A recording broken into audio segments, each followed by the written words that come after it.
And I really like to see people who may be coming and talking around a pretty dark time or difficult time in their lives, and to actually see, no matter how small, the change that they make in their lives. That, for me, is what gets me up in the morning and what keeps me going. Hi, everybody. You're with Dani Valent, and I'm so grateful to have you with me for another episode of Dirty Linen. As much as I love being in this chair and having the chats, I really do. I think about anyone who's listening so warmly. There are so many things you could be doing with your time. So how lovely that you're spending it with me.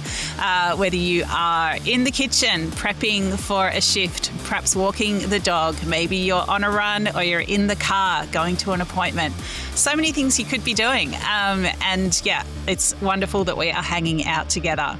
We have a return guest on Dirty Linen today, and we love our return guests because we love following up on topics, on conversations, and seeing where people are at. And today, our guest is Rhonda Andrews. I was just looking back on our last chat. It was November 2022. So it's been a while, but it is always good to catch up with Rhonda. Today, we are talking about working environments. Now, a poor working environment is not just a bummer, it is illegal. Since December 2025, when the Occupational Health and Safety Psychological Health Regulations 2025 took effect in Victoria, that now means that every Australian jurisdiction requires employers to explicitly identify, assess and control psychosocial hazards. Now, what is a psychosocial hazard? It could be anything that causes psychological harm, that is, harms someone's mental health. It could be job demands, lack of role clarity, inadequate reward and recognition, certainly bullying, harassment, violence, aggression, sexual and gender-based harassment. It could be poor workplace relationships and interactions. Rhonda is a psychologist and the founder and CEO of Barrington Centre, a specialist team of registered psychologists and management consultants dedicated to helping organisations and individuals navigate complex, high-risk and rapidly evolving situations. Rhonda, welcome back to Dirty Linen. Thank you very much indeed, Dani, and it's great to be back. And I can't believe it's actually 4 years. Feels like just yesterday we're having a great chat, and that would have been just coming out of COVID at that time. Well, I remember our conversation. Certainly, we were very much in the shadow of the pandemic, and there were so many things specific to that moment. But of course, you know, these issues never just disappear or go away. We were talking about staffing shortages. We were talking about industry retention. We were talking about burnout and this sense of, you know, that every shift is going into battle, and the dynamics that creates for an individual. How do you think things have changed or shifted over the past few years? Yeah, that is a really good question. As you were just doing that introduction, I was thinking, how does the last 4 years look? And I think if you're a business owner in hospitality, you'd say it's been a real roller coaster. That in that time, you know, people were very much, businesses, as we know, were closing, threatened, and all of those things were going on. Then there was this sort of a surrealness of relief for a little while there, optimism, trying to see, okay, how do we get back into life again? And so there was that real explosion of opportunity that I think we could give sort of like 23, 24. And I think then, you know, things have settled into a bit of a routine and a little bit of a staticness when you think about what's been happening economically, what's been happening worldwide. And I think, you know, without feeling like I'm depressing here, it's just reality that we've had people who are really still saying they feel like they haven't actually got away from the cloud of the pandemic, and it's been other clouds that have come in its place. And that sort of optimism or fatigue comes in bursts rather than sustained. And I think we're seeing that now in 2026, where, you know, there are things that are happening very locally. You know, we're just talking about new regulations, but we're also not immune to all the things that are happening globally and how that impacts on, you know, the restaurant owner in St Kilda. As you're talking, I'm thinking about this world. This world is so big and we're subject to so many forces that we certainly can't control, but it's also so small and particularly in hospitality environments. It's, anything can be going on in the world, but you still need to chop that onion. You still need to get that coffee to the table. It's this big lurching from the very specific and individual to the extremely global and huge. And that is a lot for a person's mind to cope with, isn't it? Absolutely. And I think, I say to people, I use that 80-20 rule. We do see that bigger things going on around us, but I say focus on the 80%, the things that you can control. You got the 20% in the background. They're the things you can't control. Yes, there is, reality is there is an effect on us, but I think, chopping the onion is part of that 80%. And I think, just as we were talking before, it is about every business owner, every cafe, restaurant owner, every chef has a real uniqueness that they can bring to their relationships with their customers and with their regular. And you talk about me coming back on Dirty Linen. That's the same with the customers. It's those return customers that become that extended family. And I was actually just in South Melbourne over the weekend, and I really saw that in spades. Where it's the family. It reminds me of New York in the diners, that people come in and, how you going, Dani?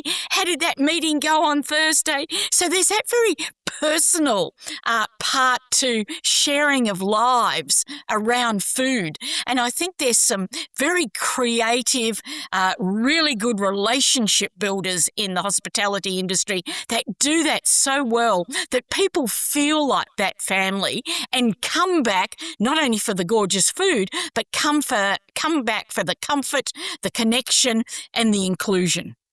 I was in South Melbourne recently. I've been making some videos in the city of Port Phillip, part of a neighbourhood series, which I have just been loving. And one thing that I noticed in South Melbourne that really speaks to that is a wine bar, Bellotta, where chef Nikki Reamer and her sister Tiffany just, run the room with enormous warmth and grace and efficiency.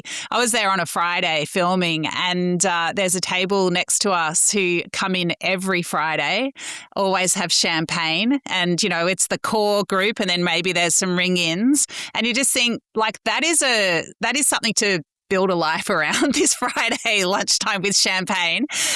But what a wonderful anchor for their week. What a wonderful regular occurrence for the restaurant. And you just can only imagine the webs of community that are built up around that.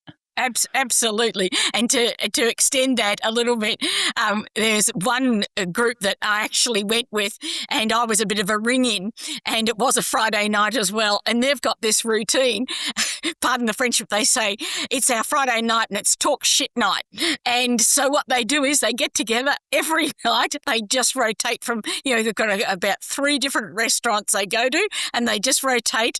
And every Friday night, that's what they do. And it's a real camaraderie.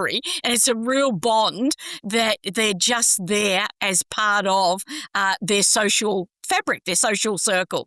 So yes, I know that is, I think, very special when that's created. Absolutely. And there's real honour in being a business that offers that forum for people to have those markers in their lives. I think there's no doubt that you're making the world a better place when you are operating a business that makes that possible. Rhonda, let's talk about these regulations that sort of formalise some of the things that we would all hope businesses are doing. Do you think the new regulations on psychological safety in workplaces are a big deal for hospitality, or are they just formalising something that workplaces were doing anyway? Yeah, it's a good question, and I'm actually really welcoming these new laws. I think people have got to see it as it's common sense. And so like what you're saying, Dani, that a lot of businesses already are really catering for it. It's formalising that process. And really the big stick, which there is if people don't conform as owners. But what's really important I want to highlight to business owners, it's not just about the regulations and the punishment, if you like, or a punitive approach. It's actually they're there as a regulator to set up structures to support businesses, whether you've got 2 employees or whether you've got 200, and really being able to get that structure right. So instead of just looking at the physical side of staff's well-being, it's actually saying let's make sure we're looking at their psychological side as well, because that's often far less visible, as we know, and also it's a slower progression of what might be happening for people overall. And so it's really being able to say, how do you do your check-ins? Like you have your checks about any physical injury. You've got a really clear in the restaurants and cafes and hospitality, you've got a very clear mandate of what you do when someone burns themselves or injures themselves. And it's really saying, let's recognise there needs to be a parallel of that within the emotional and psychological part of people's lives, because really we're not separated. It's our mind, it's our feelings, and it's our physicalness that makes us who we are, that comes up and comes to work. I mean, it's quite subtle, some of these things, or they could be quite subtle. Like, you could say one hazard is job demands or lack of role clarity. I mean, what do you think an employer or an employee might do when they see some of these things? Or when they see that some of these things are accounted for with this legislation? Yes, I think, certainly what I'd like to do is I guess, do 2 mythbusters. One is, and I've had plenty of hospitality people come to me and say, oh, what does this mean? And they're very upset and angry because they're thinking, as a business owner, does this mean I can't actually come to Dani and say, hang on, you're not cutting the mustard here. You're actually not doing what I'm asking you to do, because I'm going to get slapped with some complaints and the thing around, psychological safety. Really, that's not what this is all about. Yes, there's going to be some staff who are going to try and use the new regulations in that way, but we had that also in the physical side as well. Back pain, all of those. That's a very small percentage of employees that would misuse it. I think what I'd really like to say is that it's about being able to put some structures in place so that there are those open conversations around what's happening for people. And like workload, let's be honest here, there are things happening you want to deliver to the customers. And so therefore it's about getting that balance right. But it can't be just on one thing at all. It has to be over multiple factors. And the second thing I'd like to say as a mythbuster is that there is about being able to really making sure that you have those regular check-ins so that you're actually catching things rather than feeling like, hang on, this means that I'm just going to be clobbered by a complaint or by this regulation coming on top of me and saying that I have failed in my psychological safety. And really, I think this is all about assessing risk. And so it's about being able to say, look at my culture, and that's the part where I start, not on the individual staff, but the culture of what we've got in place, because that for me is what secures that safety in the workplace. Culture is it's an important word, but it can seem a little bit amorphous. What does it actually mean? When you talk about culture, when you talk about structure, when you talk about check-ins, like what might some of these things look like day to day? Yeah, well, good question. Certainly for me, culture is that people can speak out, can talk about the things that they're challenged by.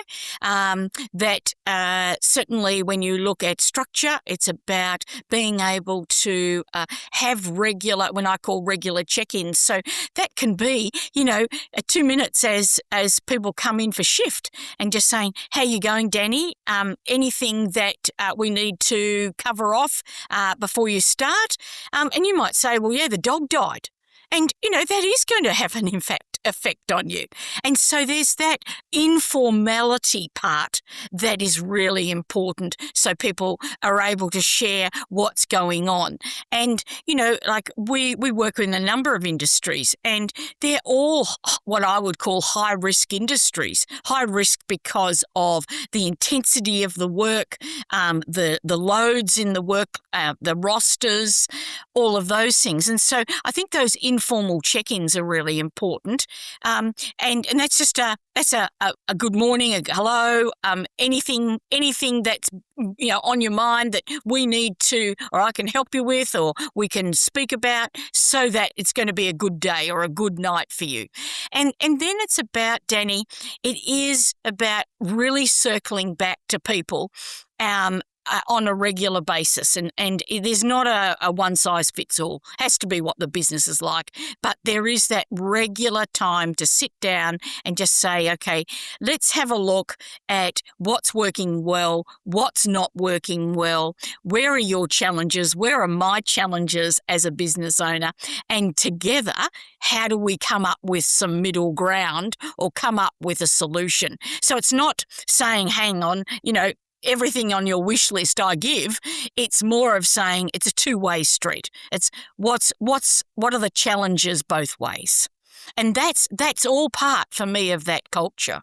And it's really, I have a very simple way of measuring culture. Have I got your back? Yeah, I love those simple questions. It's because they make you think and they make you get specific about your own situation. So it's that's a great question.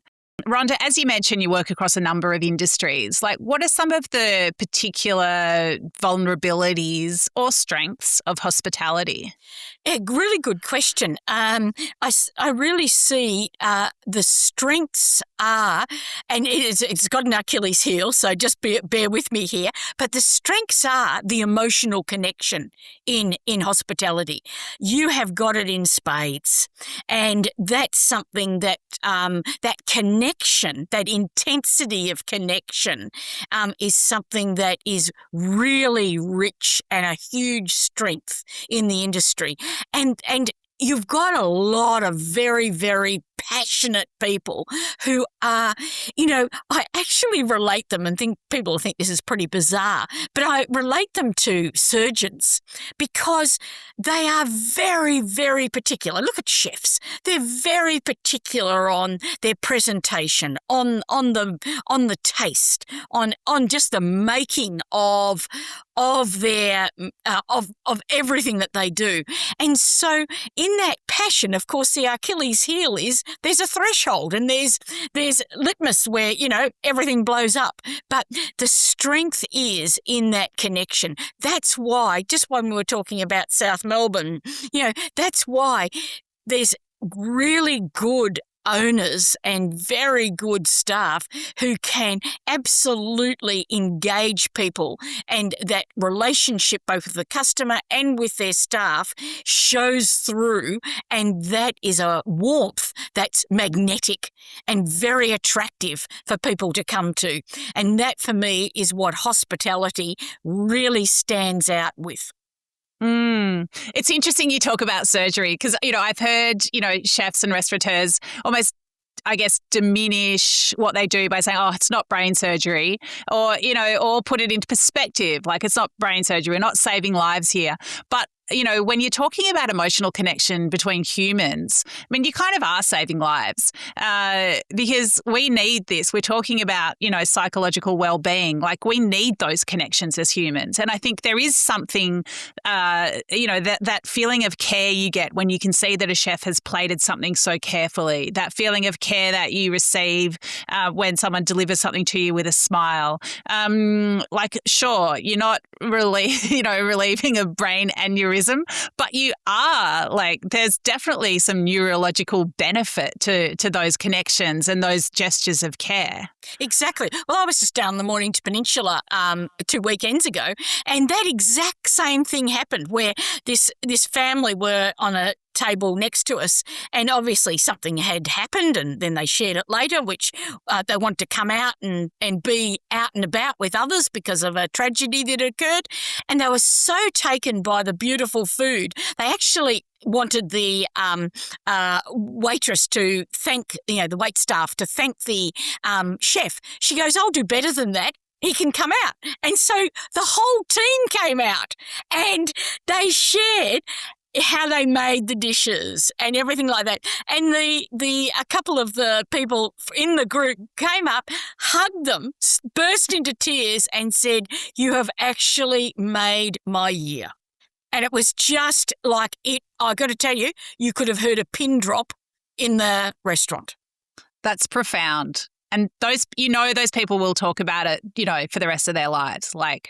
Exactly. Yeah. Exactly. That's so beautiful. This guy's already gone on Instagram, and it's out there. So, the publicity, but they did it from the heart. It was a very genuine connection from the team. And, that was the culture talking all the way through from the wait staff, her going and getting the rest of the team. So, it's once again saying it's not the individual. We are a team that delivers for you, our service. I love that because, it also gives me a sense that everyone in that room thought that they had time to do it. They'd created an environment where they were not under such extreme pressure that such a pause and a moment of connection wasn't possible, that there was time to thread that into their day. Yeah. And, when you look at it in just physical time, it was probably only about 5 minutes, but it felt like a long time for the warmth that was left in the room because of it. Rhonda, I want to switch gears and talk about something that's not so warm and fuzzy, and that's burnout. So I know that you've done a lot of work in this area. Burnout's a term that, gets thrown around a lot, but I'd love you to actually define it for us. What does burnout mean? Yep. Well, yes, it is. And I think whilst for me, it's not shifting gears too much because for us, when we're talking about culture and we're talking about psychological safety and we're talking about having your back, then this part is really important because, burnout it's important to say it's a small percentage of people that actually have clinical burnout, and the difference between burnout is a distinct condition of physically, emotionally, and mental exhaustion over a prolonged period with unmanaged negative stress. So I call it the slow burn, Dani, because it's unlike typical stress where, you just feel exhausted and you can have a couple of days off and you may not feel bubbly, but you feel like you're starting to recover, or at least going on a holiday and you feel a bit better. But that doesn't happen with burnout. No matter if you go overseas, go for a break, sleep for 24 hours, 48 hours, you don't feel any better because the characteristics or the what you see as features of burnout is a real sense of disconnect. don't want to talk to anyone else, don't want to talk to the family, don't want to talk to anyone at work, have a real sense of the world's very dark, and feeling very ineffective and a sense of helplessness, like no matter what I do, nothing's going to make this go away. And that can come from either work or personal or a mixture of both pressures. But the important thing is this just doesn't happen overnight. This is months in the making, even years in the making. Interesting. So, I mean, a lot of the symptoms you're talking about sound like depression, but is the difference with burnout is that you can sort of point back to a cause? You can. Often depression is part of what happens as a consequence to burnout. And so, yes, there is that similarity. I think what's important is that often it is triggered. So you might start with something like post-traumatic stress over a trauma, but it is certainly that what happens with the burnout is that there's generally multiple events or repetition of events happening that really undermines how the person is emotionally feeling. So, for instance, if a wait staff has been triggered by a certain style of customer and that they were abused and significantly, yelled at or in any way threatened, intimidated, and they never really debriefed over that and got some good strategies, then when someone starts to raise their voice or someone starts to give that sort of look about them, that can be a trigger. Even though it's not happening, the person's not changing, the individual's receiving that message as I'm under threat. And so what happens is that they get more, the threshold becomes higher and higher, and they get more and more triggered by potential threat, by potential events. And so that then everything becomes a bit like Velcro, gets attached to it. And that's when you start to see these characteristics or these features come through because they're not being dealt with. And so therefore it starts to erode our resilience and erode just our capacity to be able to deal with things. And so the minor things of just getting up, having a shower, getting ready for the day, washing the dishes or getting something from the supermarket becomes a huge deal. It's circling back to what you said towards the beginning of our conversation about those check-ins, it makes those even more important, doesn't it? When you talk about not debriefing about something and how you can then carry that in a different way. So, super important to have those structures that do allow for you to, not let things escalate for an individual. That's exactly right. As anyone would say, and once again, it's common sense, it's about saying get in early and then you're not actually having all the other things that are going to snowball on top of it. And so what we've been doing in the hospitality industry and in other industries, high-risk ones like vets, surgeons, so the medical field, is we do a really short and snappy assessment. It's just a quick questionnaire, really is able to pitch, is this a high risk, medium risk, low risk, and therefore gives people data. Because, in the hospitality trade, people work on facts. They work on, even though there's a high emotional EQ, there's also very much the pragmatic part. It's, what do I need in my food? What do I need in quantities? They work on knowledge and facts. And so we meet them with those facts because facts are power. Facts give you confidence. Facts give you knowledge of what's going on for yourself. And, it stops that groupthink of, oh, well, Dani's going, oh, gee, I feel really bad today. I'm not feeling good. I feel like I'm burnt out. And then I go, oh, yeah, so do I. And then we spiral each other. So it breaks that, it breaks that nexus and it enables people to say, okay, well, how am I tracking? Let me have a really an objective view of that. And that empowers people. That gives people confidence of saying, okay, yep, this is what I can do, because we give them tips of what to do.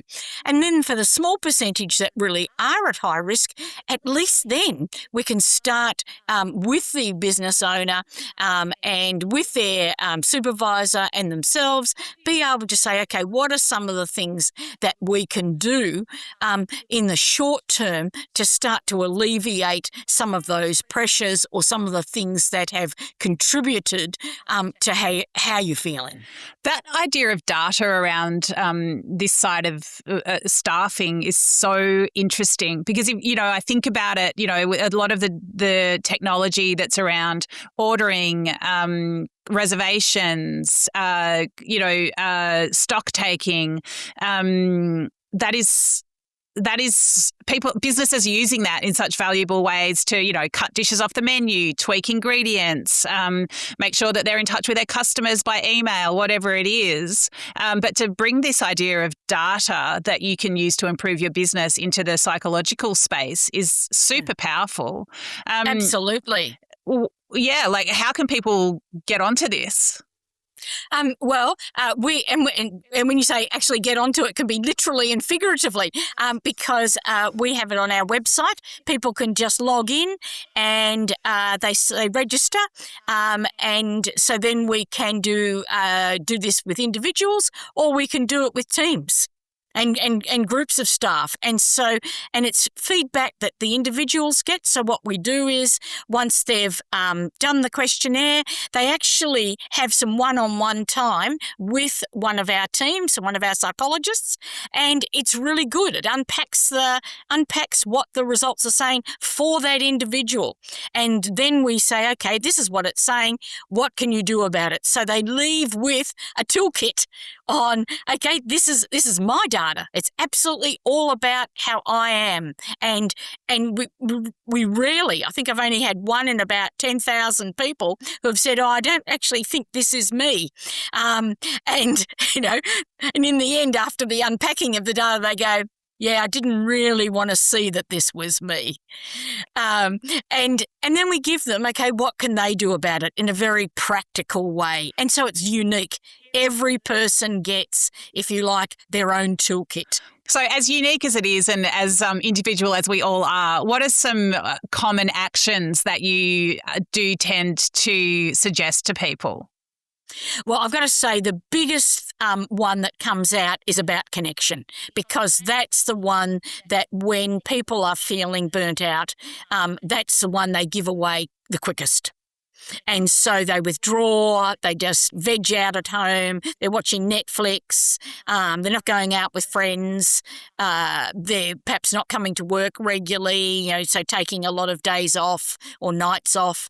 And so that's a really powerful one that gets, if I could call it, a bang for your buck. It absolutely, if we can get that rolling quickly and getting small steps, but steps back into connecting, even just phone calls or texts as a starter, but then physically being able to be with others, that is the one that really comes across as the common theme of what helps the most.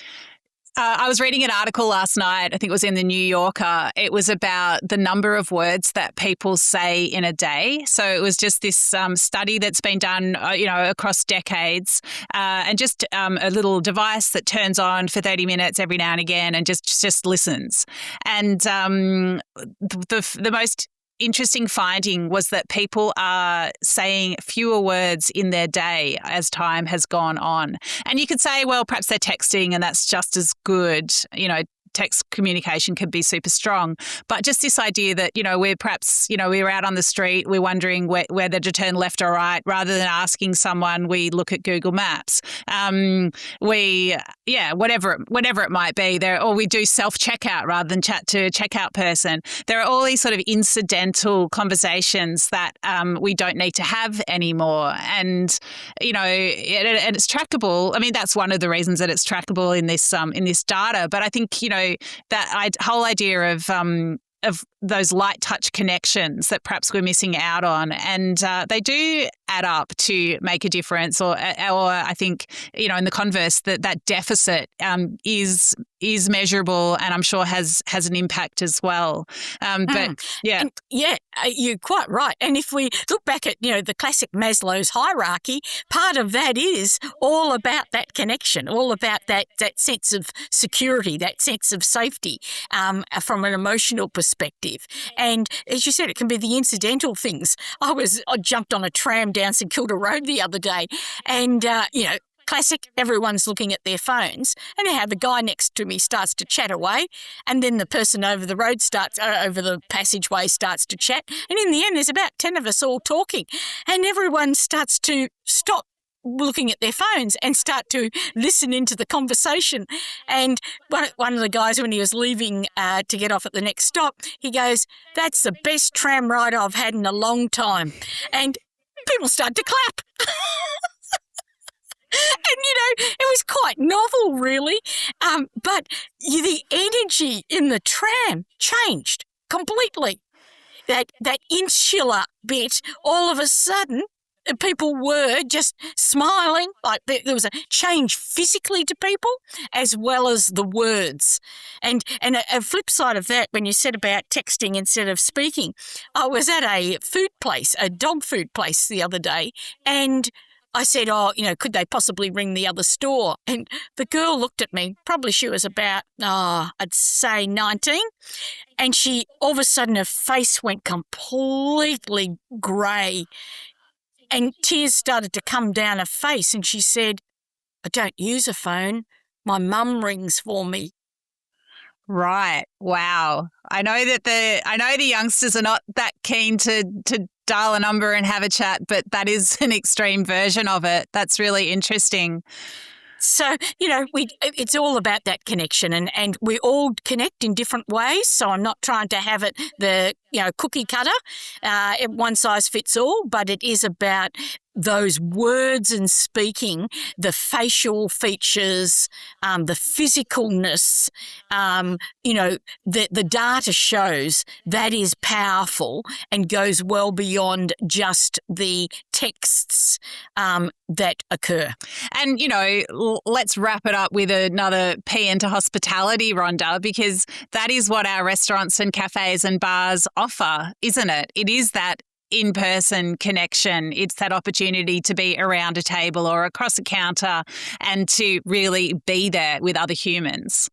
Exactly. And what I really like, and I'm seeing it more, people are much more comfortable now just to go on their own because there's either a bar or there's space allowed for people just to mill and mix, whether it be someone behind the bar or whatever it might be. And so that encouraging people to feel included. You don't have to organise to go out with someone else. In actual fact, the venue or the setting gives that. That for me is what I really see as a powerful piece in the hospitality trade and doing such a great job. I thought the other day, and I was going to share it with a few in the industry to say, you're doing great stuff for improving the health and well-being of our community. I reckon we should link it in with a lower rate of insurance because that's a proactive thing that you're doing to actually assist people in their mental health. Couldn't agree more. Rhonda, why do you do what you do? I love it because it's about seeing change.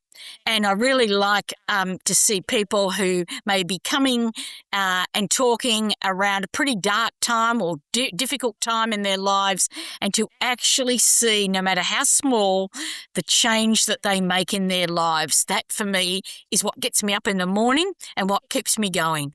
And I think there's nothing actually more powerful, more wonderful than seeing people take charge of their lives. Oh, I got a shiver. Let's not leave it 4 years until we catch up again, Rhonda. So wonderful to talk to you. Thank you for sharing your insights and your joy in what you do and in the possibilities of hospitality. Thank you. Thanks, Dani, and thank you to everyone listening, and have a great day. This is Dirty Linen. I'm Dani Valent. We bring you untold stories from the food world. Real, raw, unafraid, hopeful. We're driven by a belief that food provides endless opportunities for learning, connecting, and creating the world we want to live in. Delicious, open-hearted, meaningful. If you know a story that needs telling, get in touch. Write to dirtylinen@deepintheweeds.com.au. Thank you for listening. This is a Deep in the Weeds production.